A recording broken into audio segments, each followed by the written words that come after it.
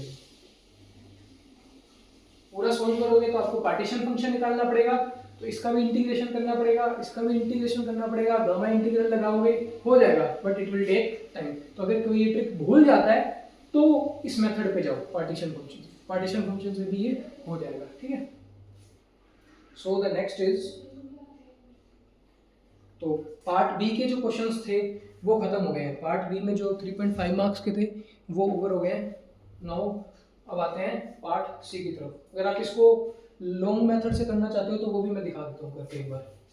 मुझे जेड निकालना है बस, ठीक है, जेड निकालना है एक बार दिखा देते हैं। जेड तो वैसे तुम्हें आता है, तो क्या होता है जेड का फॉर्मूला, ये डिस्क्रीट नहीं है, ठीक है, ये एनर्जी कैसी है, कंटीन्यूअस, तो मुझे इंटीग्रेशन करना पड़ेगा माइनस इन्फिनिटी से इन्फिनिटी, यहाँ आएगा डी क्यू, यहाँ आएगा डी पी ई का power minus beta E divided by H का पावर एफ, एच का पावर एफ नहीं आएगा। So this is the relation. So यहाँ पे हो जाएगा डी क्यू मेरा कितना है x, तो माइनस इन्फिनिटी से इन्फिनिटी, ये है डी एक्स, ये है डी पी ई का पावर माइनस बीटा, ई कितना दिया हुआ है P square by 12 plus lambda X का पावर 4। तो अलग अलग कर लो, माइनस इन्फिनिटी से इन्फिनिटी एक्स का इंटीग्रेशन बनेगा माइनस बीटा लैम्डा एक्स का पावर 4 dx, और minus infinity to infinity P का इंटीग्रल बनेगा ई का power minus beta P square by 2m into D P. तो अब ये गामा इंटीग्रल से सोल्व हो जाएगा, ठीक है।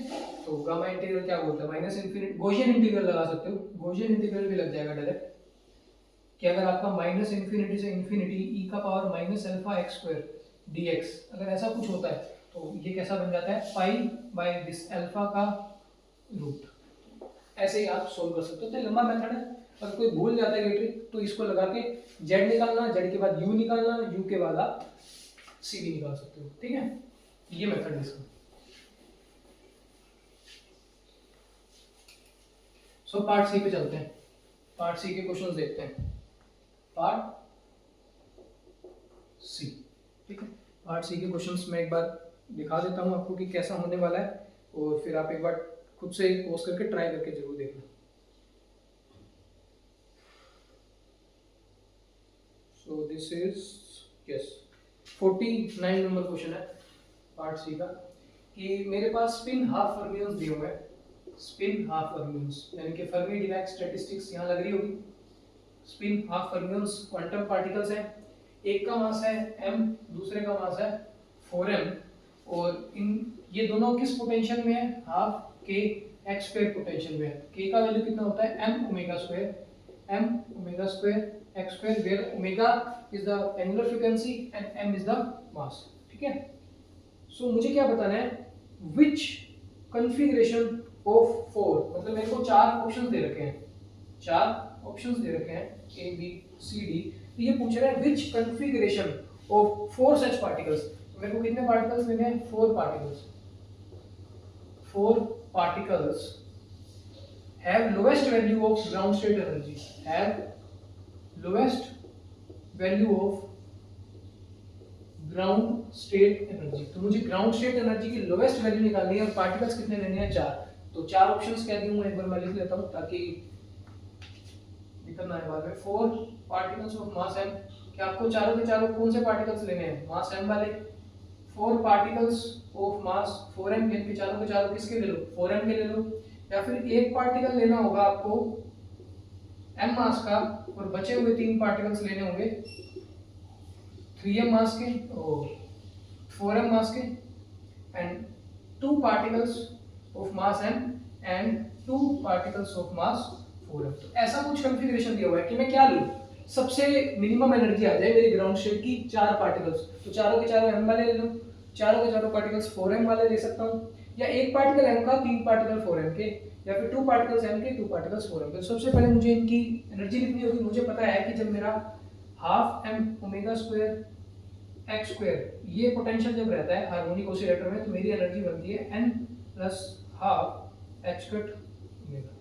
ठीक है, मेरे पास यहाँ 2 केस है, एक मास m का, एक मास 4m का। तो सबसे पहले मुझे m मास की एनर्जी निकालनी है, तो m मास की एनर्जी तो यही आ जाएगी, m मास की एनर्जी कितनी आ जाएगी, ये E is equal to n plus half h cut omega. तो m मास के लिए तो मेरे पास एनर्जी आ गई कितनी, n plus half h cut omega, n plus half h cut omega, ये m मास के लिए। अब 4m के लिए देखता हूँ, 4m के लिए देखूंगा तो मुझे यहाँ m की जगह क्या रखना होगा, 4m, n की जगह क्या रखूंगा मैं, 4। ठीक है, मैं इसको क्या लिख सकता हूँ, हाफ m, 4 को ओमेगा स्क्वायर के साथ लिख देता हूँ, 4 ओमेगा स्क्वायर x स्क्वायर। ठीक है, हाफ m, 4 ओमेगा स्क्वायर को ये लिख सकता हूँ 2 ओमेगा का स्क्वायर, 2 ओमेगा का स्क्वायर, यानी कि इस बार जो एनर्जी है उसको मैं ई डैश ले लेता हूँ 4m पार्टिकल के लिए। 4m पार्टिकल के लिए ओमेगा कितना हो गया, 2 ओमेगा, ओमेगा कितना हो गया, 2 ओमेगा। तो मैं इस बार एनर्जी लिख सकता हूँ n plus half h cut 2 omega. अगर 2 को अंदर लेके जाऊँ तो बन जाएगा 2n plus 1 h cut omega. तो जो 4m पार्टिकल है उसकी एनर्जी कुछ कैसी है, 2n plus 1 h cut omega. अब बस मुझे n की वैल्यू रखनी है 0 1 2 3, तो मेरे पास लेवल्स आ जाएंगे। n इक्वल टू 0 कितनी एनर्जी है इसके लिए, half h cut omega. n equal to 1 3/2 h cut omega. n equal to 2 अगर मैं रखूंगा तो 5/2 h कट ओमेगा। ठीक है, ये इसके एनर्जी लेवल्स आ गए। सिमिलरली उसके निकाल देते हैं, तो n इक्वल टू 0 के लिए कितना है, n इक्वल टू 0 के लिए h कट ओमेगा, तो इसकी एनर्जी इसकी डबल है। n इक्वल टू 1 के लिए, n इक्वल टू 1 के लिए तो 2 प्लस 1 3, ये भी देखो इसकी डबल है, तो इसका मतलब ये भी इसकी डबल आएगी 5h कट ओमेगा। चेक करके देख सकते हो, n को 2 पुट करो, 2 2 जा 4 प्लस 1 5, ये आ गया 5h कट ओमेगा। ये कितना आ गया 5h कट ओमेगा, तो ये ट्वाइस होती जा रही है इसकी एनर्जी। अब मेरे पास जो जो ऑप्शंस है मैं चेक कर लेता हूँ। पहला ऑप्शन क्या बोल रहा है कि अगर मेरी लोएस्ट ग्राउंड स्टेट एनर्जी मुझे बनानी है तो चारों के चारों पार्टिकल्स कहाँ रख रहा है ये, इसमें मास m में, कहाँ रख रहा है मास m वाला, यानी कि ये वाली एनर्जी चारों के चारों पार्टिकल्स मुझे कहाँ रखने हैं, यहाँ रखने हैं। तो अब आपको पता है स्पिन हाफ फर्मियोन है, तो एक लेवल में एक तो स्पिन अप का आ सकता है, एक स्पिन डाउन का आ सकता है, दो ही पार्टिकल्स आ सकते हैं, एक स्पिन अप का और एक स्पिन डाउन का। तो इसमें भरो हाफ h का ओमेगा में दो ही आ सकते हैं, एक स्पिन अप का एक स्पिन डाउन का। अब मेरे पास तो चार है, तो कहाँ जाएगा ऊपर n = 1 में। तो मेरे चारों के चारों पार्टिकल्स मास m के एनर्जी लेवल्स में भरे हुए हैं। स्पिन हाफ था तो एक लेवल में दो ही आ सकते हैं, तो दो आ गए n = 0 में, दो आ गए n = 1 में। तो इसके लिए एनर्जी कितनी आ गई, एक के लिए हाफ h का ओमेगा, एक के लिए हाफ h का ओमेगा, यानी कि h का ओमेगा, प्लस इसकी एनर्जी 3/2 h का ओमेगा, इसकी भी एनर्जी 3/2 h का ओमेगा, यानी कि 3h का ओमेगा। तो 3h का ओमेगा और h का ओमेगा, ये बन गई 4h का ओमेगा, यानी कि इसकी एनर्जी है 4h का ओमेगा। ठीक है, अब मैं ऑप्शन बी देखता हूँ। ऑप्शन बी बोलता है चारों के चारों पार्टिकल्स को 4m में रख दो इधर। तो वही सेम काम, एक यहाँ रखोगे n = 0 में, दो इधर आ जाएंगे, दो इधर आ जाएंगे, तो एनर्जी कितनी आएगी, h का ओमेगा एनर्जी लेवल की वैल्यू है, इसमें दो है तो 2h का ओमेगा, प्लस 3h का ओमेगा एक की एनर्जी है तो दो है यहाँ पे, तो 6h का ओमेगा, तो 6 + 2 8, यहाँ भाई 8h का ओमेगा। अब निकालते हैं इसके लिए कि एक पार्टिकल तो मास m का हो, एक पार्टिकल मास m का, तो कहाँ रखूंगा मैं, यहाँ एक पार्टिकल मास m का हो, यहाँ रख दिया मैंने। ठीक है, तीन बोल रहा है 4m में, तीन 4m में मतलब दो तो इधर आएंगे, एक इधर आ जाएगा, दो नीचे आ गए, एक इधर आ गया, तो इसकी एनर्जी कितनी आएगी देखो, हाफ h का ओमेगा, प्लस इसमें दो रखे हुए हैं और एक का h का ओमेगा है तो 2h का ओमेगा, प्लस यहाँ कितना है, एक पार्टिकल एनर्जी कितनी, 3h का ओमेगा, तो 3, तो 3 4 5 और ये है 5.5, हाफ है ना, तो 5.5 h का ओमेगा, यानी कि इसकी एनर्जी कितनी आ रही है, 5.5 h का ओमेगा। तो अभी तक लोएस्ट कौन सा है, 4, लेकिन एक बार ये भी चेक करना पड़ेगा। तो टू पार्टिकल्स हो m में, यानी कि दो पार्टिकल्स इस बार मुझे रखने हैं m में, ये कन्फिगरेशन बनी, और दो रखने हैं 4m में, दो रखने हैं 4m में, यानी कि ये नहीं आएगा। तो इस पर एनर्जी कितनी मिलेगी, दो आपने कहाँ रखे हैं हाफ h का ओमेगा में, तो एनर्जी कितनी हो गई h का ओमेगा, प्लस दो कहाँ रखे हैं h का ओमेगा में, तो h का ओमेगा एक की और दो की, दो h का ओमेगा, ये आ गया 3h का ओमेगा, तो इसकी एनर्जी है 3h का ओमेगा। तो सबसे लोएस्ट किसकी है, ये है 3, ये 4, 5.5 8। अगर ऑर्डर में अरेंज करने को देता तो वो भी कर देते कि D फिर A फिर आपका C फिर B, लेकिन इसने पूछा लोएस्ट वैल्यू कहाँ होगी, लोएस्ट वैल्यू ये डी ऑप्शन, यानी कि दो पार्टिकल्स आप रख दो m के और दो पार्टिकल्स रख दो 4m के, तो आपको ऑप्शंस करेक्ट बैठ जाएंगे, तो डी ऑप्शन इज करेक्ट। सो ये है आइडेंटिकल पार्टिकल्स का कंसेप्ट कि मेरे फर्मियोन्स कैसे होते हैं, आइडेंटिकल पार्टिकल्स हैं, इनडिस्टिंग्विशेबल पार्टिकल्स हैं, तो इनकी फिलिंग कैसे करते हैं एनर्जी लेवल्स में, कि स्पिन हाफ है तो एक में दो आते हैं, स्पिन 3/2 होती तो 4 आते हैं, दैट इज 2s + 1 रहता है इसका फॉर्मूला, 2s + 1, हाफ रखोगे तो कितना आएगा 2, 3/2 रखोगे तो 4, तो मतलब एक लेवल में कितने इलेक्ट्रॉन्स आएंगे, फर्मियोन्स आएंगे, वो इससे पता लगता है 2s + 1 से। और ये चीज तो है, ये चीज और आपको निकालनी थी इसमें कि इसकी एनर्जी लेवल n+½ है, इसका 2n+1 है, तो ये आया आपके ओमेगा के कंसेप्ट से। तो आई होप ये क्वेश्चन बढ़िया लगा होगा, इसमें आइडेंटिकल पार्टिकल्स भी थे, कैसे भरते हैं फर्मियोन्स की फीलिंग वो भी था, और हार्मोनिक ऑसिलेटर भी था। तो अब करते हैं इसका नेक्स्ट क्वेश्चन, पार्ट सी में था तो इतना तो है, लेंथी हो सकता है। अगला क्वेश्चन देखते हैं पार्ट सी का।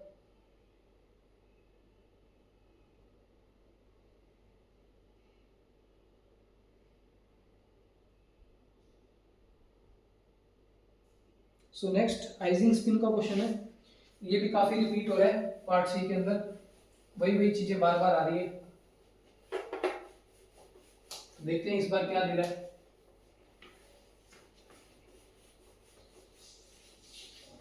देखो क्या बोल रहा है, हैमिल्टोनियन गिवन है 3 icing spin system plus j s1 s2 plus s2 s3, ये कुछ दिया हुआ है और स्पिन की वैल्यू है +-1।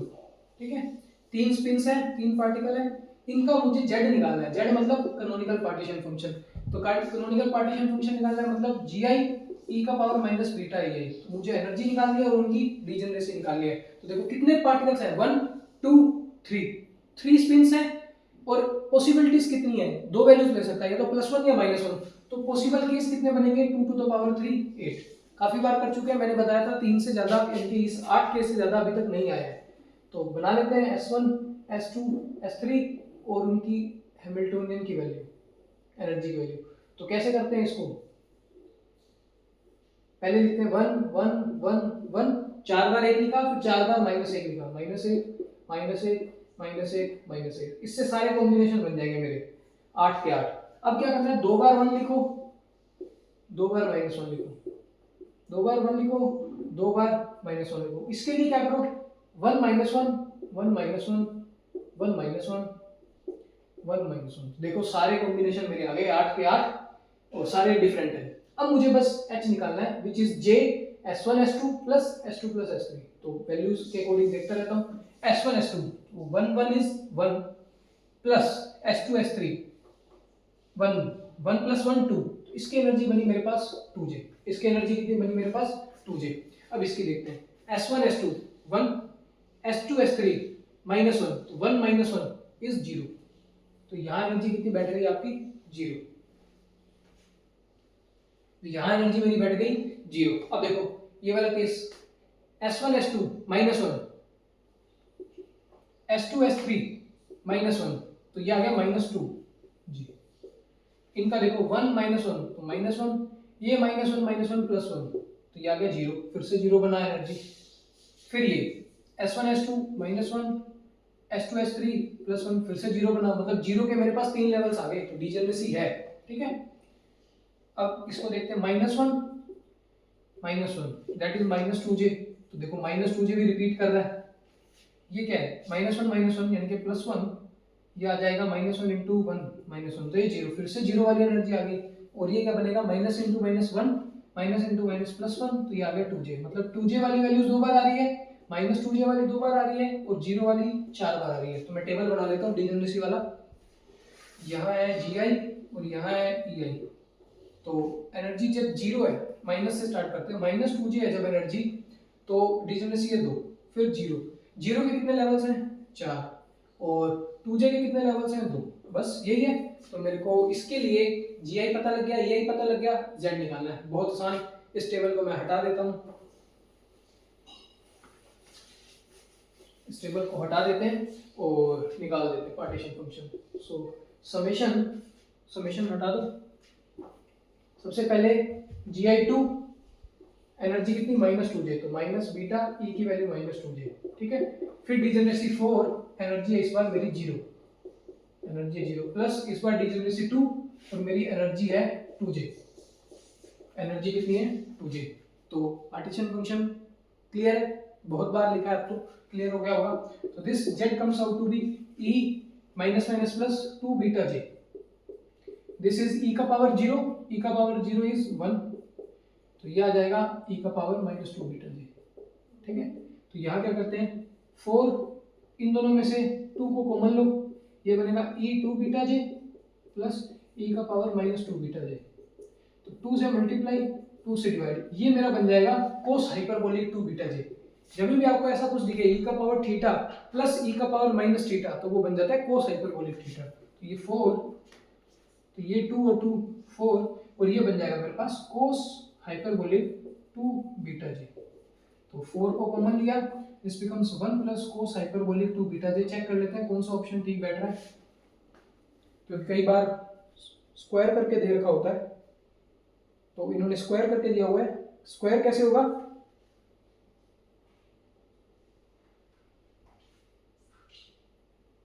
कि ये 1 प्लस cos हाइपरबोलिक का फॉर्मूला लगा रहे हैं। हम क्या पढ़ते हैं, 1 plus cos theta. 1 plus cos theta क्या होता है, हमारा जो नॉर्मल हमने पढ़ा है कि cos 2 theta is cos square theta minus sin square theta, that is 2 cos square theta minus 1। ठीक है, तो अगर मुझे ये लिखना है 1 प्लस cos 2 थीटा, तो ये बनेगा 2 cos square theta. 1 plus cos 2 theta, 1 plus cos 2 theta, तो वो कितना बनेगा 2 cos स्क्वायर थीटा। तो 4 as it is, 1 plus something को मैं लिख सकता हूँ 2 cos स्क्वायर थीटा, कितना है ये रहा, तो ये 2 थीटा, दैट इज 2 को मल्टीप्लाई किया बीटा जे से, तो थीटा कितना बन जाएगा बीटा जे, तो ये मेरा आ गया 8, या मैं इसको ऐसे लिख लेता हूँ 2 × 4, ये है कोस स्क्वायर जे, बीटा का वैल्यू होता है केबीटी, बीटा का वैल्यू होता है केबीटी, तो मैं इसको लिख सकता हूँ 2 मल्टीप्लाइड बाय दिस 2 का स्क्वायर कोस का स्क्वायर, सो ऐसा दिया हुआ है आपका ऑप्शन, इस पूरे का स्क्वायर, 2 का स्क्वायर 4, 4 टू जा 8, 4 टू जा 8 कोस स्क्वायर, तो ये ऑप्शन दिया हुआ है, तो थोड़ा सॉल्व करना था, कभी कभार देख लेना होता है, कभी कभार यही ऑप्शन क्लियर हो जाता है अगर ऑप्शन में है तो, नहीं तो फिर ऐसा कुछ 1 प्लस या 1 माइनस, तो वो प्लस है तो कोस बन जाता है और माइनस है तो साइन बन जाता है, तो इस बार ऑप्शन बन गया मेरा B, 2 multiplied by 2 cos hyperbolic j by kBT का होल स्क्वायर, तो ये बिल्कुल करेक्ट है, तो ये ज्यादा बड़ा नहीं था, आइजिंग स्पिन का है, बार बार रिपीट हो रही है क्योंकि आइजिंग स्पिन के अंदर यही कंसेप्ट बनता है। सो अब एक क्वेश्चन बचा है, क्वेश्चन नंबर 54, जो फिर से ब्लैक बॉडी रेडिएशन पे आ गया, मतलब इस चैप्टर के अंदर, इस 2020 पोर्शन के अंदर पार्ट बी में भी एक ब्लैक बॉडी का क्वेश्चन आ गया और पार्ट सी में भी आ गया, तो ब्लैक बॉडी का कंसेप्ट इंपॉर्टेंट है, 5 मार्क्स इधर और 3.5 उधर, तो 8.5 मार्क्स का आ गया आपका ब्लैक बॉडी का। तो मैं एक बार क्वेश्चन दिखा देता हूं आपको कि क्या है, कि average energy density of ideal black body have a dependency on frequency and temperature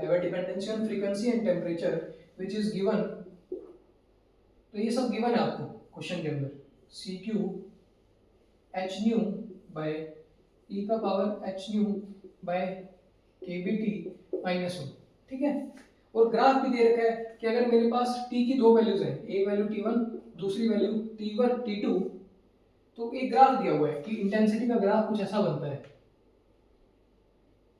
कि ये है T1 का ग्राफ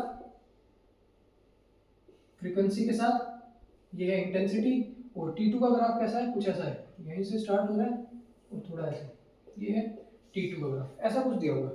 करना क्या है, इफ टू कर्व्स, पूछ क्या रहा है, ये है हमारा आस्क, अभी तक क्वेश्चन के अंदर ये गिवन था इंफॉर्मेशन, अब क्वेश्चन क्या पूछ रहा है, इफ टू कर्व्स कोइंसाइड, मतलब ये दोनों कर्व्स कोइंसाइड कर जाए, if two curves coincide when, कब करेंगे, जब हम प्लॉट करेंगे I nu t multiplied by nu A, मतलब y एक्सिस पे तो इसको लेना है,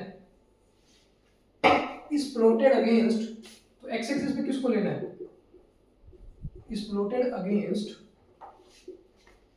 न्यू का पावर b बाय t, तो मतलब x एक्सिस पे मुझे इसको लेना है और y एक्सिस पे इसको लेना है। देखो जब x एक्सिस पे न्यू लिया, y एक्सिस पे i लिया, तो ऐसा कुछ करवाया, अब वो बोल रहा है कि दोनों कर्व कोइंसाइड कर रहे हैं, कब, जब मैं y एक्सिस पे तो ये ले रहा हूँ, x एक्सिस पे ये ले रहा हूँ, जहाँ पे a और b मुझे निकालने हैं, a और b मुझे निकालने हैं, ठीक है, ये क्वेश्चन है, तो जो तो सबसे पहले दे रखा है वो करते जाओ, इसको यूज करना है, ये गिवन है, तो इसको मल्टीप्लाई कर दो न्यू का पावर a से, तो मेरा y एक्सिस बन जाएगा, फिर x एक्सिस कुछ ऐसा बनाने की कोशिश करेंगे, फिर y एक्सिस और x एक्सिस देख लेंगे कि किस वैल्यूज के लिए मेरे दोनों कर्व सेम बन जाए, ठीक है, कोई डिफरेंस ना आए, तो मैं क्या करता हूँ, इसको मल्टीप्लाई करता हूँ न्यू का पावर a से, इसको मल्टीप्लाई करता हूँ न्यू का पावर a से, ठीक है, तो यहाँ कितना है 8 pi h bye C cube, ये है न्यू स्क्वायर, मतलब न्यू क्यूब, मल्टीप्लाई करना है न्यू की पावर a से, डिवाइड बाय e का power h nu by kBt -1,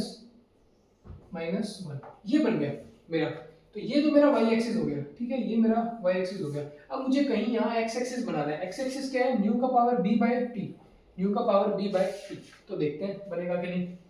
ये है 8 by h bye C cube, ये हो गया न्यू का पावर a प्लस 3, न्यू का पावर a प्लस 3, डिवाइड करना है इसको e का power h nu by kt, मतलब यहाँ मेरे पास बाई t है, न्यू है, बट न्यू का पावर b नहीं है, तो मैं क्या करता हूँ, इसको न्यू का पावर b से मल्टीप्लाई करता हूँ, न्यू की पावर b से डिवाइड करता हूँ, ठीक है, कर सकता हूँ ये। अब न्यू का पावर b बाई टी, यानी कि न्यू का पावर b बाई टी, ये मेरा क्या बन जाएगा x, ये क्या बन जाएगा x। तो बचेगा क्या e का power h by K B, ये है न्यू का पावर 1, नीचे है न्यू का पावर b, तो ये ऊपर जाएगा न्यू का पावर माइनस बी प्लस 1 और ये क्या बन गया x माइनस 1। ठीक है, x इसमें ही है यहाँ पे, एक्सपोनेंशियल की पावर x h न्यू का power minus B plus 1 divided by K B minus 1। अब ये दोनों ग्राफ कोइंसाइड करनी चाहिए, ये y एक्सिस बन गया, ये x एक्सिस बन गया, क्योंकि न्यू बी बाई टी को मैंने x ले लिया। ठीक है, ये मैंने x ले लिया, तो y एक्सिस भी आ गया मेरे पास, x एक्सिस भी आ गया। अब दोनों ग्राफ कैसे होने चाहिए कोइंसाइड, दोनों कोइंसाइड करेंगे मतलब कोई डिपेंडेंसी नहीं रहनी चाहिए, ना तो फ्रीक्वेंसी पे ना टेम्परेचर पे। 8 कांस्टेंट, पाई कांस्टेंट, h कांस्टेंट, ठीक है, c कांस्टेंट। अगर न्यू की डिपेंडेंसी खत्म करनी है, न्यू की डिपेंडेंसी खत्म करनी है तो a का वैल्यू कितना होना पड़ेगा -3। अगर a का वैल्यू -3 हो गया तो ये -3 + 3 0, एनीथिंग टू द पावर 0 1, तो न्यू की डिपेंडेंसी खत्म हो गई। ठीक है, न्यू की डिपेंडेंसी खत्म हो गई। नीचे देखो क्या है, न्यू का पावर -b + 1, -b + 1। अगर मेरा b का वैल्यू 1 हो गया, b का वैल्यू 1 हो गया, दैट इज -1 + 1 0, तो यहाँ भी न्यू की डिपेंडेंसी खत्म, एनीथिंग टू द पावर 0 1। तो अगर मैंने ये दो वैल्यूज ले ली तो मेरा कर्व कैसा बनेगा, मेरा कर्व कुछ ऐसा हो जाएगा, मतलब ये मेरा y है, ये है 8 pi h by C cube जो कि कांस्टेंट है सबके लिए, न्यू का पावर 0 हो जाएगा ऊपर, नीचे e का पावर ये भी 0 हो जाएगा न्यू का पावर, और यहाँ बचेगा x h by K B -1। तो देखो डिपेंडेंसी सारी खत्म हो गई, ये न्यू का पावर 0 1, ये न्यू का पावर 0 1, तो बचेगा क्या 8 pi h by C cube, ऊपर 1 नीचे है e का power x h by K B -1। तो इसमें h constant, k b constant, इधर ये सब कांस्टेंट, तो सारी डिपेंडेंसी किस पे रह गई y पे और e का पावर x पे। इसमें u भी खत्म हो गया और t भी खत्म हो गया। तो ये दो वैल्यू है जहाँ पे a का वैल्यू -3, b का वैल्यू 1, तो मेरे जो कर्व्स हैं दोनों वो कोइंसाइड कर जाएंगे। कर्व्स कोइंसाइड क्यों नहीं कर रहे थे, क्योंकि t1 t2 और न्यू पे डिपेंड कर रहे थे, तो मैंने यहाँ डिपेंडेंसी खत्म कर दी न्यू की और t की, तो मेरा y सीधा x पे डिपेंड करेगा e का पावर x पे, तो आपका a का पावर -3, b का पावर 1, तो जो कि ऑप्शन करेक्ट बैठ रहा है डी ऑप्शन, -3 और 1, ये डी ऑप्शन करेक्ट बैठ रहा है। तो ये अच्छा क्वेश्चन था, फिर से ब्लैक बॉडी का क्वेश्चन था, और आपका ब्लैक बॉडी का इसमें एक तो पार्ट सी में आ गया, एक पार्ट बी में आ गया, तो ब्लैक बॉडी टॉपिक को एक बार मत छोड़ना। क्वांटम मैकेनिक्स में भी करते हैं, स्टैटिस्टिकल मैकेनिक्स में भी करते हैं, तो क्वेश्चन कभी कभी तो स्टैट मैक में आ रहा है और कभी क्वांटम मैकेनिक्स में आ रहा है। तो आई होप ये जो नवंबर 2020 का पोर्शन है जो कि कोविड की वजह से डिलेड हो गया था, जून में होना था एग्जाम 2020 में, बट जून से नवंबर में हुआ ड्यू टू कोविड, तो ये उसका सोल्यूशन है। तो आई होप आपको ये वीडियो अच्छा लगा होगा, and keep watching the channel. Thank you very much.